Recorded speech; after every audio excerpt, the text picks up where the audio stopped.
Si vous payez déjà 41% d'impôts, acheter en nue propriété peut coûter moins cher qu'attendre. Ça s'appelle la nue propriété et voici exactement comment ça fonctionne. Quand vous achetez en nue propriété, le bien est démembré entre deux parties. Vous, le nu propriétaire, vous avez la propriété du bien. L'usufruitier, lui, en a la jouissance. Il le loue, il perçoit les loyers. Ce découpage a une durée fixe. En général, 10 à 20 ans pour de l'immobilier physique, 5 à 15 ans pour des SCPI. Et c'est précisément cette cession temporaire des revenus qui justifie la décote à l'achat. La durée est plus longue, la décote est plus importante, jusqu'à 45% sur 20 ans. Mais attendez, parce que ce n'est pas la décote qui rend cette stratégie intéressante. Pendant toute la durée du démembrement, vous ne percevez aucun loyer, donc aucun impôt sur le revenu, aucun prélèvement social à 17,2%, et le bien sort intégralement de votre assiette IFI.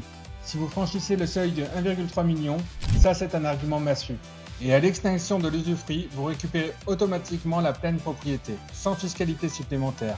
Alors à qui s'adresse cette stratégie ?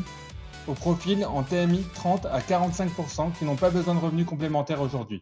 Aux dirigeants et aux professions libérales qui veulent capitaliser sans alourdir leur fiscalité. Et surtout à ceux qui préparent leur retraite avec un horizon clair. Vous sacrifiez des revenus dont vous n'avez pas besoin maintenant pour récupérer votre patrimoine valorisé quand vos revenus professionnels baisseront. Un point de vigilance quand même, le marché secondaire de la nue propriété est quasi inexistant. Vos fonds sont immobilisés jusqu'au terme. Si vous pouvez avoir besoin de liquidité avant, cette stratégie n'est pas adaptée à votre situation. Si vous voulez savoir si la nue propriété a sa place dans votre patrimoine, dites-le moi en commentaire ou prenez un rendez-vous directement. Je suis basé à Strasbourg, j'interviens partout en France.